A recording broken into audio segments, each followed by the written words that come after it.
So for problem number 1 and through 1 through 4, if only the digits 0, 1, 2, 3, 4, 5, and 6 may be used, find the number of possibilities in each category. So first, the number of 3-digit numbers.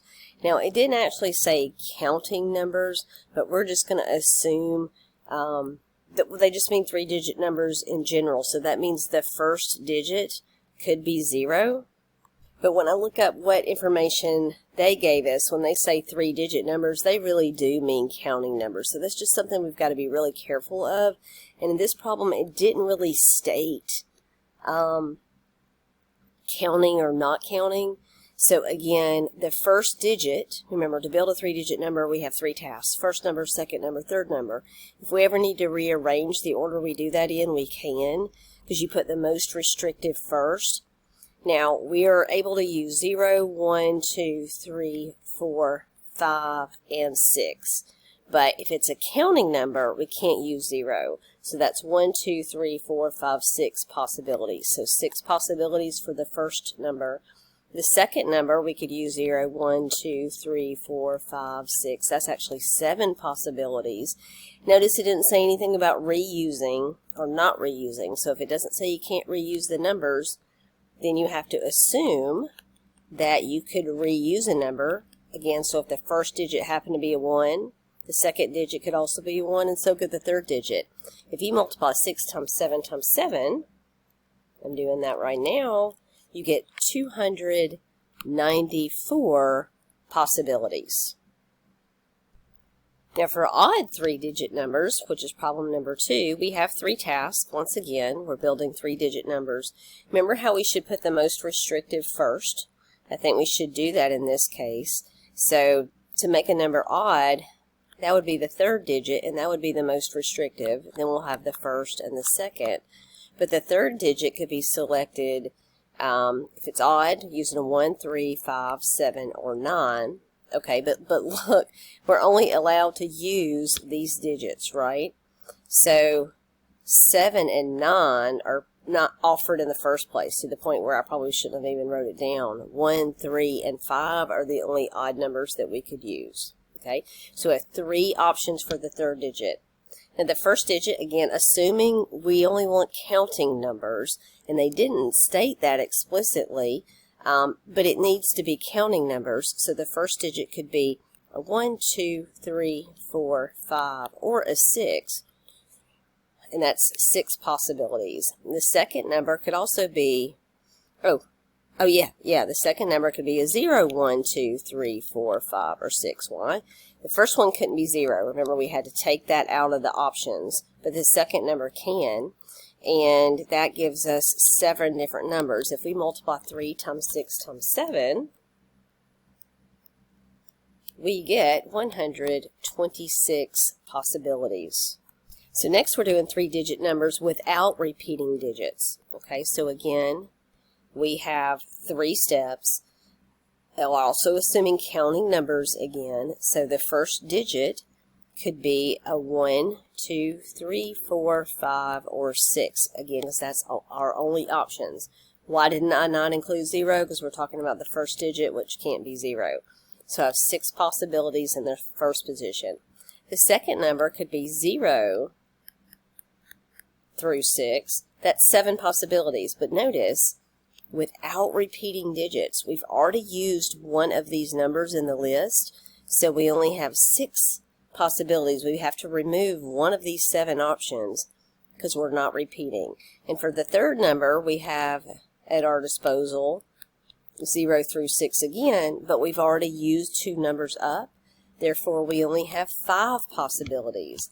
If I multiply 6 times 6 times 5, I get a result of 180 possibilities. And for the last of these 4 questions, 3-digit multiples of 5 without repeating digits. Okay, so we do have 3. Now for the 4th question, it might be slightly more complicated. We have 3-digit multiples of 5 without repeating digits.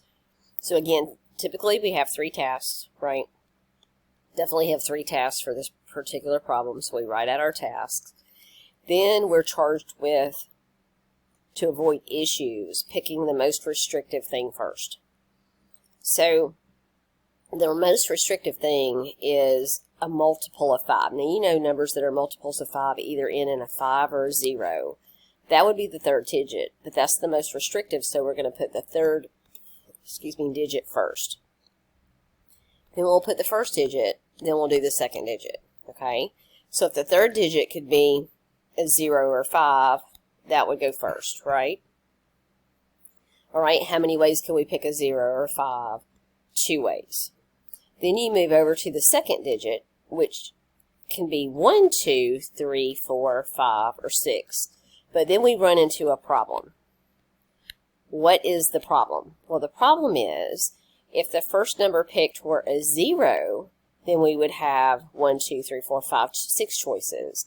But if the first number picked were a 5, we would have 5 choices because we take the 5 off the list. You see what I'm saying?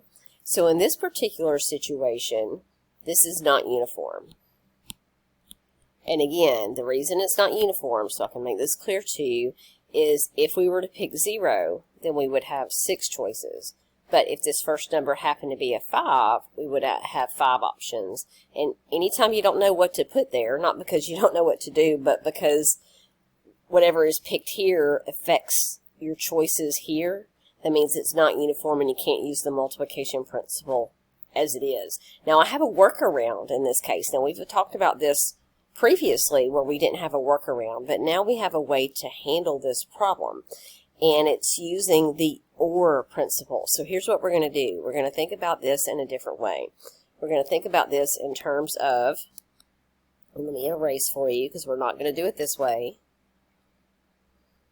but very close to this way. We're going to talk about the 3-digit numbers can end in a 0 or can end in a 5. Now, what do we do when we have OR in our problem?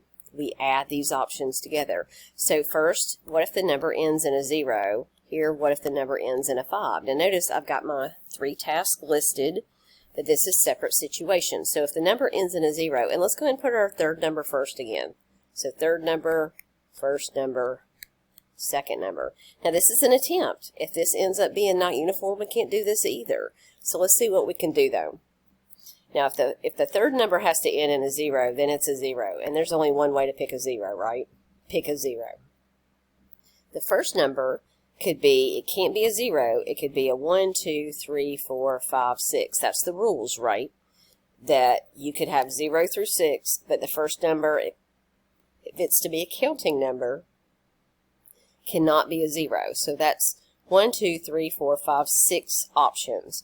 Notice since 0 is not on the list over here, the fact that we use 0 up doesn't affect this. Now the second number can be 1, 2, 3, 4, 5, 6 also. Now, why didn't I include 0 over here? Because the second number can always be 0, right? Well, it can't be in this case because we've already used 0 and it says without repeated digits. So I have 6 options here as well. No, I don't. I have 5. Let me back up because we use this number. Okay, forgot to take that one out. Whichever one we used here, we have to take that out. So I have 5 possibilities there. We don't know which of these numbers I use, but I have to take it out.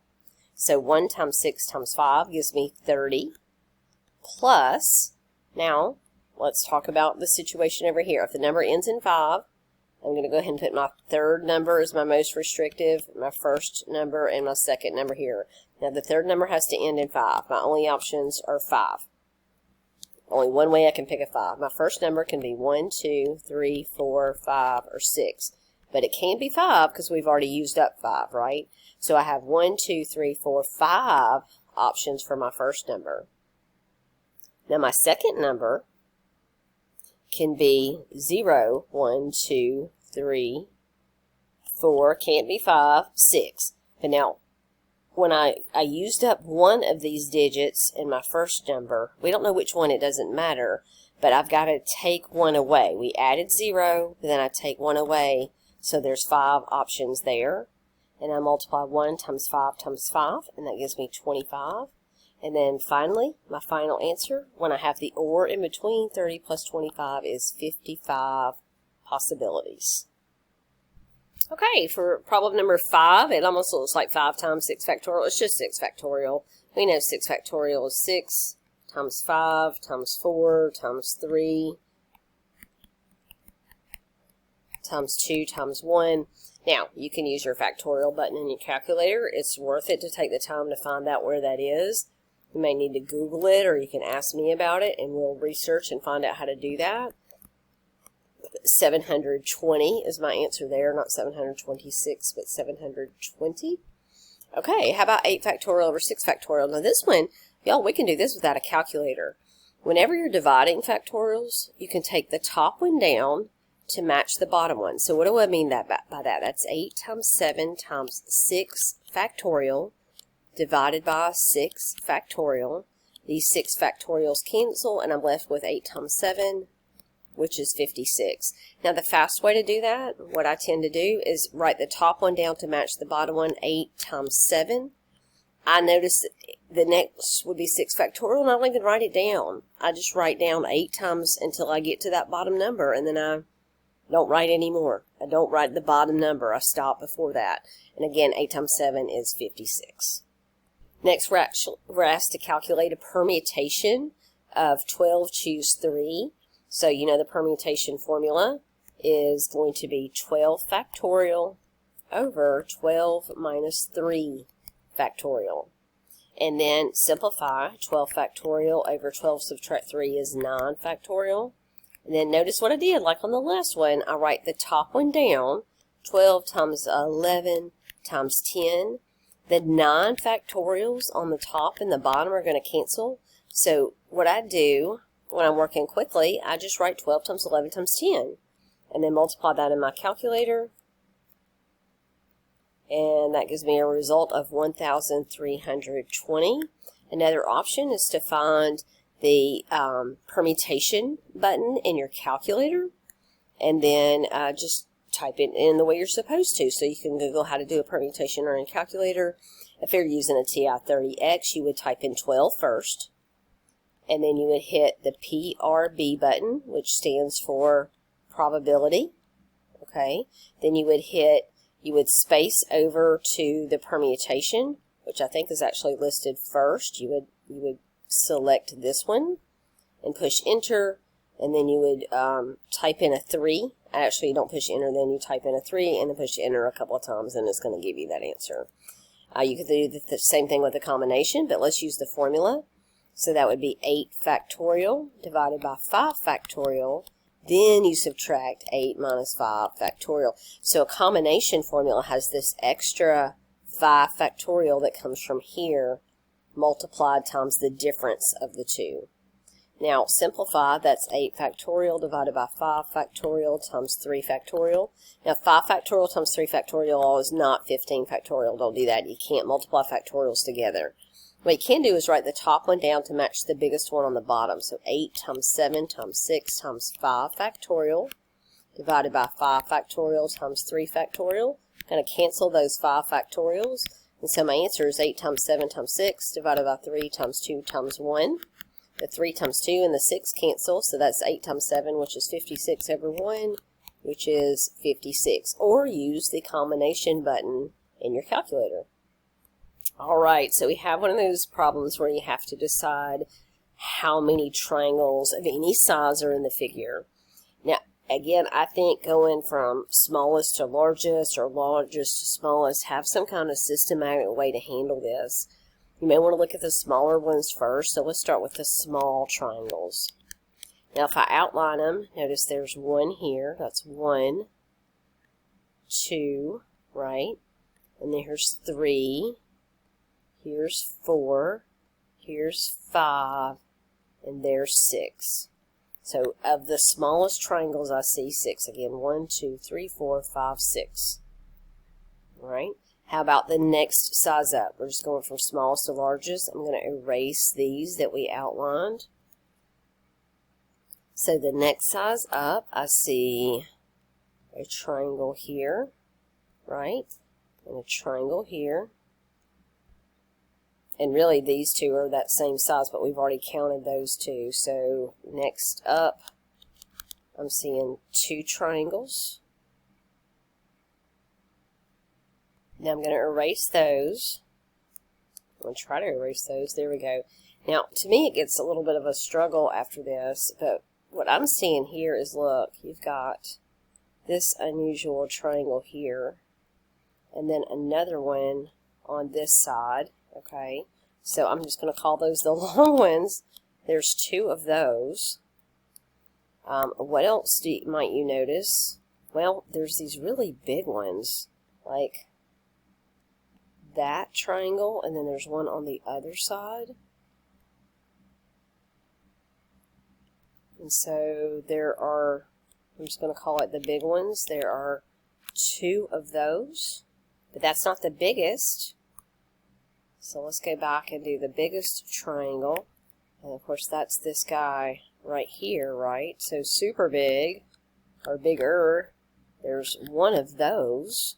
Now the question, do we have them all? So that's what you need to kind of study, is when you go through this, can you see any other possibility of a triangle being drawn that we haven't counted? It's almost like you need to draw separate pictures. You know, I've erased what we had before, almost like you need to rewind the video to see what we have already drawn. Now, how many is this total? So 6 plus 2 plus 2, that's 10 already. 11, 12, 13. I feel like we've got them all because I think we did it. But that's the struggle, is to know what you've done. And really, what I probably should have done is drawn them all out separately. So again, if we recap, because I didn't label this very well, but the small ones is this one, this one, this one, this one, this one, and this one, right? You see there's 6 of those. The next size I think I did was this one and this one. And notice there's 2 of those. Now I do remember the long ones I did were those that fit right in there. Okay. And then the big ones, the purple, I did these outside. Split the triangle in half, and then finally the biggest one was the whole triangle itself. I feel like we've covered them all. If you find something different, please let me know. Now, on number 10, we're supposed to construct a tree diagram showing all possible results when a fair coin is tossed 4 times if no 2 consecutive tosses can be both heads. But they don't want to know the number of outcomes. Maybe we can find that at the end. They want to see the tree diagram. So, we're tossing a fair coin, which means it can land on heads or tails 4 times. So each branch is going to be another toss. So for instance, our first toss, our results can be a head or a tails. Now my second toss normally could be a head or a tails off of both of these, but here's the problem. It says if no consecutive tosses can be both heads. So if this is a head, my next one cannot be a head, so I'm just going to go straight to tails. But down here, I have 2 options. We can either result in a head or a tails. Okay? All right, now let's do our next toss. This is our third toss. Off of tails, I could either get a head or a tail. Off of this head, I can only get a tail. Why? Because you can't have 2 consecutive heads. That's the way this was set up, right? No 2 consecutive coins can be heads. So here I could have heads or tails. I've got one more toss. Let's make it orange. And off of this heads, remember, no 2 tosses could be heads. I can only have a tail. But from this toss, I have 2 options, heads or tails. From this toss, I also have the 2 options of heads or tails. From this, I can only result in a tail because I can't have 2 consecutive heads. And then for the tails toss here, I have heads or tails. Now the appropriate thing to do would be list every outcome. So if I follow my path, heads, tails, and then I go heads, tails, heads, we've already done that one. So heads, tails, tails, heads. And then heads, tails, tails, tails. Now down to the second tails here, and then heads, tails, heads. Uh-oh. I started that off incorrectly. Tails was first, right? So tails, heads, right here. Tails, heads. And then tails, heads, tails, tails. And then I went tails, tails, heads, tails. And then tails, tails, tails, heads. And the last one I do believe is tails, tails, tails, tails. Now how do you know if you got them all? I would just count your ends. So 1, 2, 3, 4, 5, 6, 7, 8. Do I have 8? 1, 2, 3, 4, 5, 6, 7, 8. Yes. So there are all the possibilities. If you toss a coin 4 times or you toss 4 coins, it's the same results, but you can't have 2 consecutive heads. Now, if you toss them all at the same time, what would constitute 2 consecutive heads? That would be the problem. So in this particular case, you do have to toss it one at a time. Number 11, how many non-repeating 4-digit numbers have the sum of their digits equal to 30? So non-repeating means we don't repeat. If you wanted to think about it in terms of tasks, that's a 4-digit number, right? Have the sum of their digits equal to 30. Now here's the fun part. When you add these things together, they have to equal to 30. Now when you multiply it, that's what we're going to find out. But when you add it, it has to equal to 30. Now we did one before where we added, you know, our digits. And what are digits? 0, 1, 2, 3, 4, 5, 6, 7, 8, 9. We had one before where they had to add to 10. And it turns out that, you know, you add 1 plus 2 plus 3 plus 4, that adds to be 10. And there's no way you could switch them up because it would be too much. Well, when I thought about this problem, I thought, well, 30 is a lot bigger. Oh no, what if there's all these different options? But actually, it takes these last 4. I went ahead and jumped to the big numbers just to see. 6 plus 7 is 13, 13 plus 8 is 21, and 21 plus 9 is 30. So it has to be a 6, a 7, and an 8, and a 9. So, but no matter how you organize them, they add to be 30. So, you know, you can rearrange it any way you want. Now, there's only 4 digits to choose from. Like this first number could be 6, 7, 8, and 9. The second number, we've already used one. It says, you know, non-repeating. So I only have 3 options to pick that number, 2 options to pick that one, and 1 to pick that one because we keep reusing a number. Another way to handle that is with a permutation.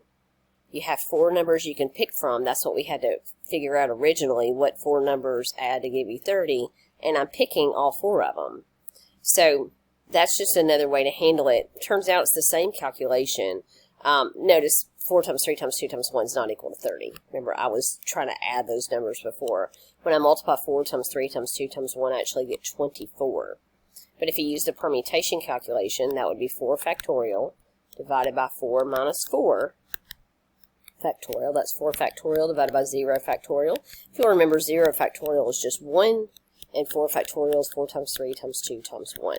So either way you thought about this, you're going to get 24. Really, when you're just arranging something, that is a permutation, or you can say it's factorial if you're using all of your things that you're trying to arrange.